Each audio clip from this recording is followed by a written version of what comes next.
let's start with that Sunday night game. Brandon, I'll go to you first. Your reaction to Patriots Seahawks. Off the bat, my reaction is this. If Russell Wilson is not the current frontrunner for MVP, people are crazy. I have a front runner for MVP that's not Russell Wilson. I have a front runner for MVP that's not Russell Wilson. Dominating. And he should be MVP. And if your MVP right now is Kyler Murray, you can stuff it. That's me. I have Kyler Murray as the MVP. No. He's he's doing something that I just cannot. It's ridiculous how he's playing right now. Kyler is at just an unbelievable level. Right now, he's my front runner. Wilson is playing much better than Kyler Murray. I will say it's 1A, 1B. It could change. We're in week 2. I'm not going to definitively say Kyler's my MVP. We're in week 2. Right, but okay, going back to what I was saying about today's game. Russell Wilson is currently playing the best he has ever played in his career, in my opinion. This is Russell Wilson being told, do what you want to do. Go crazy. And I think it's interesting that you have there's an interesting correlation between that and having the offensive coordinator up in a booth, away from the sideline, away from the emotion, away from the game. That went well. I think, honestly, the biggest thing, there were some negatives about the game, such as the fact that the Seahawks lost a couple of big pieces, had a call that ejected one of their starting cornerbacks, and then saved. Yeah, and it was Quandre Diggs. Yeah, and then really, again, the biggest problem is our pass rush. It's not. It does not exist on the field, which is a big problem. Here's my point, though. I don't think it's that big of an issue. I really don't. Compared to last year, I don't. And the reason why is Jamal Adams. As we talked about last week, the guy just flies around the field. I don't see the pass rush being as much of a problem. I really don't. Just because Jamal Adams just sets this defense up for success. The team loves to build secondary, not line. Now that they have a secondary piece that they can really rely on, I don't have that much of a problem with the pass rush. Not as much as I did last year. I think it's interesting because the pass rush is not great from that defensive line, but like Robert said, I mean, it doesn't feel like they're really missing it because of Jamal Adams and just the presence he brings. However, I do think that it could hurt them down the road.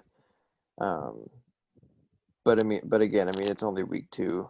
It's so hard to tell with all this stuff. It also depends on the offensive lines too that they play because New England's offensive line is pretty good, whereas last week versus the Falcons, the Seahawks pass rush looked okay. I mean, it wasn't great, but they put some pressure on Matt Ryan, got a few sacks. So, and stuff with Cam too, because he's more not like he used to be, but he's more mobile than some quarterbacks. So, and I'd also say there were one or two times where, actually more than one or two times, where the Seahawks had sacks, and then Cam was able to wriggle out of it or just shimmy away. There were a couple times where the guy had him and he was able to pull out, or he was able to and the biggest one for me that I think of is when Jamal Adams shot the gap, came literally right up the gap and hit him, but it's like he was going too fast and slipped right by him on ice, it looked like. So I wonder a little bit about whether the players were playing a little too like energetically, at times, because it seemed like they weren't being able to do some of the fundamentals like wrapping up and pulling to the ground. And I will say this, like, as much as I hate Cam Newton as a player, he had a phenomenal game, in my opinion. Like, he played very well. However, Patriots are not going to play. However, there is one problem. He scored, one passing touchdown tonight? I believe so. Yeah. That's not going to be efficient for the rest of the season. Like, teams are just going to do what the Seahawks did whenever they get to the goal line and load the box and basically just say, nope, here's a wall. You're not going through it. Yeah, one passing touchdown today for Cam. Here's my thing with the Patriots. I think they have a shot to be a playoff team after these 2 weeks. I think that what they're doing, for me, I mean, it's not even close to 2015 Cam. It's much different. But there's something about the freedom that Cam has in this offense, his ability to trust guys like N'Keal Harry, guys like Julian Edelman. Defensively, they're going to be better than they played tonight. We know that the Patriots are a top 5 defense. I wouldn't be surprised if they sneak into the playoffs after these 2 weeks. I just really like the freedom that Cam has in this offense and how open he's able to just – I don't know how else to explain it, but it's like really open and they just play to his strengths. Don't worry about his weaknesses as much. They threw the ball really quickly tonight. I feel really comfortable with saying that the Patriots have a shot to make the playoffs this year. Yeah, I'd say that's fair. I mean, defensively, yeah, I think normally they would be better. I mean, Russell was just ridiculous. I think it wasn't really fair for them almost. But I mean, I am surprised at how much, like you said, that all this freedom that Cam has. I really was not expecting that. I was expecting it to be, Bill Belichick saying, okay, you're going to hunker down and do things my way. But, something my dad was talking about, he said Belichick just seems more just kind of loose and friendly, I guess, than he has been in the past. And I told him, I think it's because of Cam, because he went in there and he went from having 20 years of Tom Brady, who's, Mr. Serious leader, focus, attitude, football guy, to Cam Newton, who's, flashy. He likes to have fun. And I think it kind of wore off. It is wearing off on Belichick a little bit, and vice versa. Like, Bill Belichick's kind of discipline is getting to Cam, which is why he looks very consistent. You know what I mean? Yeah, and I would also say this, like, if you think about it, Cam Newton, other than 2015 when he was in Carolina, had nothing to work with. Like, or very little to work with. I would say very little. He didn't have nothing to work with because obviously he had like a very good running back. He had a handful of good wide receivers, but like it was very hard for him. And there's a reason why he basically ended up running the ball so much. And he's still a one-dimensional quarter player to me. Like, he's more of a running back than a quarterback, in my opinion.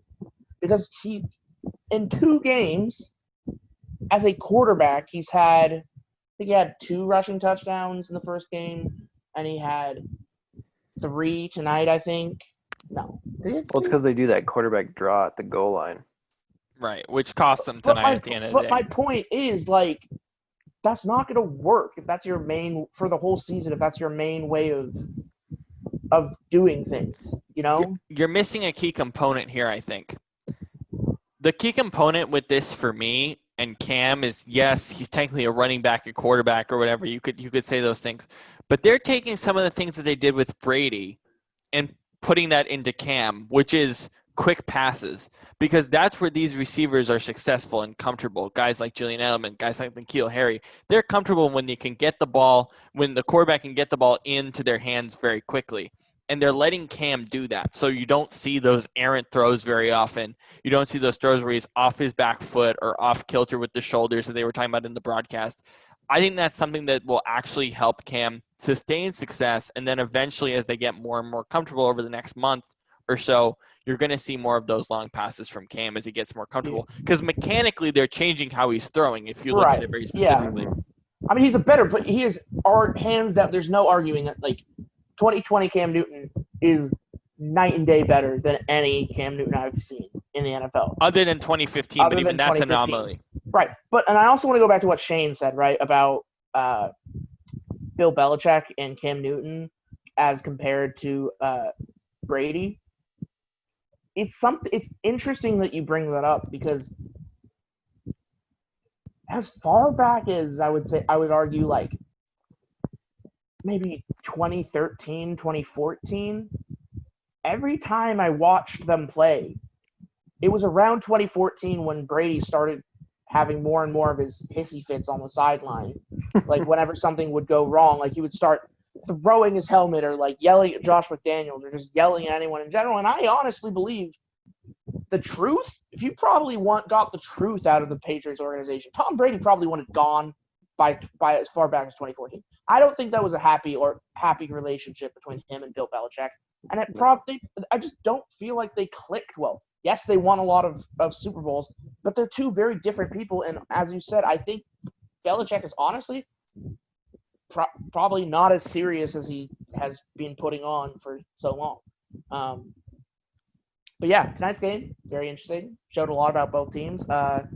Obviously, happy for the Seahawks to be 2-0. And moving on to their game against Dallas. Yeah.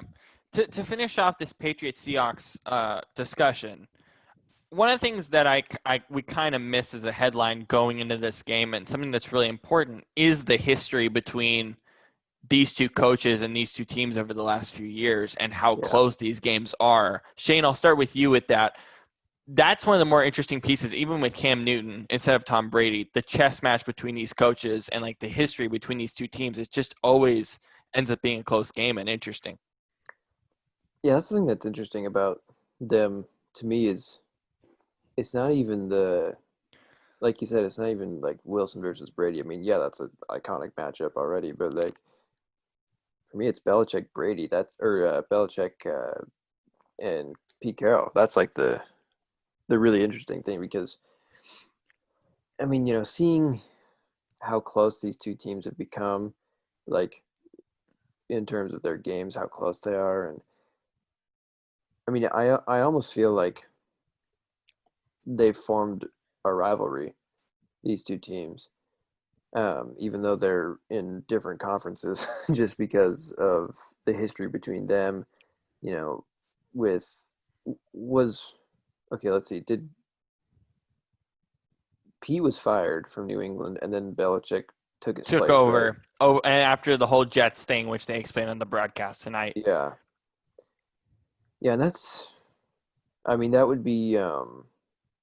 That was like early 2000s, basically. Yeah, I mean that would be, and that shows, the kind of guy Pete Carroll is because, most people I think would be kind of, kind of have a bad taste in their mouth about the guy who drove them out of their organization, like Belichick, or their replacement, if you will. But every time you see Pete with Belichick, they're always very friendly, and they seem happy to see each other, and so that's something that's interesting to me too. The fact that they just know that they're both these legendary coaches, and they can put whatever stuff they have in the past and just acknowledge the successes that they both are, because I mean they are, Belichick will probably go down as the greatest coach ever, and I mean Pete Carroll will probably be not too far behind him, so he'll be a Hall of Famer, yeah, for sure. Yeah, right. And then I'll finish off with you, Brandon, with that, like the history between these two teams over the last few years, especially in the Russell Wilson era. I mean, it kind of feels like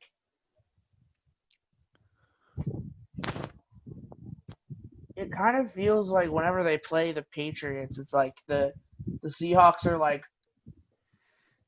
you. I have no doubt that Pete Carroll's like, so y'all remember what happened when we played them in the Super Bowl, right? And because they go out there and they play like they're trying to get to kick some butt. Like, there's just a separate level of like, oh, the Patriots are supposedly this like super big, scary, dominant team. Well, guess what? We can do that too. Like, we can come out here and kick some ass and like pound and ground and do our own thing. And I think it's really funny because all this week I heard on sports talk radio people being like, oh, the Seahawks, they need to like run the ball and they need to just make sure that they can't run the ball. They need to like go through the air, get a big lead, and they'll be able to win the game. Like, Belichick wants to play like the ground and pound game, and then what does Pete Carroll do? He comes out and he literally does a mix and match and does whatever he wanted, honestly, with the Patriots defense throughout most of the game. It's kind of crazy what our offense is doing right now. And like, it's interesting also because at this point it feels like Pete Carroll and Bill Belichick are the two oldest coaches of the league, right? Yeah. Mm-hmm. And honestly, it feels less like a grudge match like it used to, and it feels more like two teams with two like wizened coaches being like, who has more tricks to play. Right. So it's always a game I find enjoyable, and honestly, this might have been the last time. I don't know who knows if Russell Wilson will still be in the league when we play them again. But this may have been the last ride for Russell against the Patriots. But unless we have a Super Bowl or whatever, right? And if it was, that was one hell of a way for him to go out against the Patriots. Mm-hmm. So, yeah, and he'll then definitely still be playing in 4 years. Yeah. I believe it's a 5-year contract, if I'm not mistaken. I mean, honestly, I wouldn't be surprised if Russell plays them 2 or 3 more times. I wouldn't be surprised if the schedule makers put this as a yearly thing at this point. Yeah, because of how good the matchup is. Yeah. You can't really do that. You can't really do that because it's by conference. Yeah, so I mean, I don't know. But whenever we see it next, it's going to be as good, if not better, than this one.